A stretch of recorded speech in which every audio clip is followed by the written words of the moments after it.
कुछ दिनों पहले की एक घटना है कि एक माँ ने बच्चे को जन्म दिया, लेकिन दुर्भाग्य के कारण वह बच्चा मरा हुआ पैदा हुआ।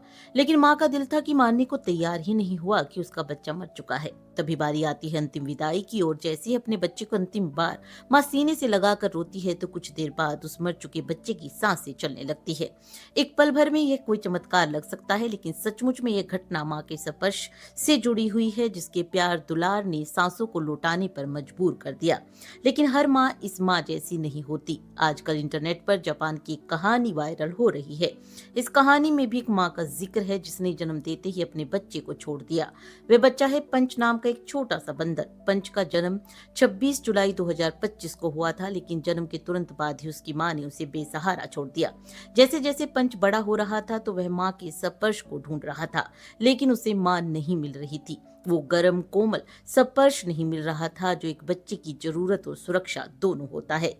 पंच बाकी बंदरों को मां मानकर उनके पास जाकर उनसे वह स्पर्श चाहता है। उसे भूख है सिर्फ ममता की, गर्माहट की, जो एक बच्चे का जीवन होती है।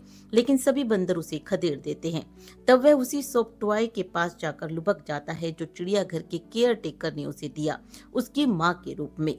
पंच को आप जिस भी वीडियो में देखेंगे, वह खिलौना उसके साथ होता है। पंच उस खिलौने से ऐसे चिपकता है जैसे वह खिलौना उसकी माँ हो।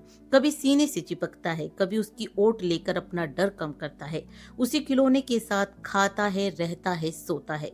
पंच माँ के प्यार का भूखा एक छोटा बेबी बंदर है। वह अन्य बंदरों से वही प्यार चाहता है, माँ का प्यार, लेकिन उसे कोई भी गले नहीं लगाता सिवाय उस सॉफ्ट टॉय के।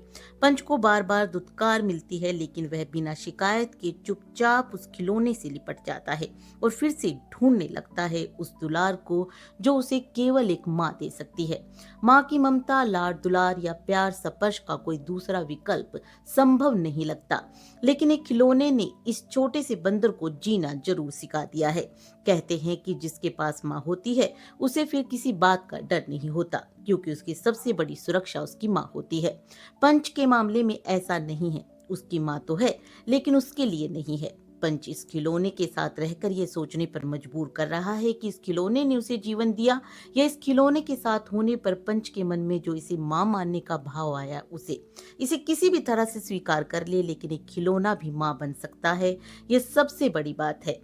पंच ने इस खिलौने में सिर्फ मां को ढूंढा, सिर्फ मां को, क्योंकि सिर्फ मां चाहिए उसे, और केवल मां ही, और कुछ नहीं।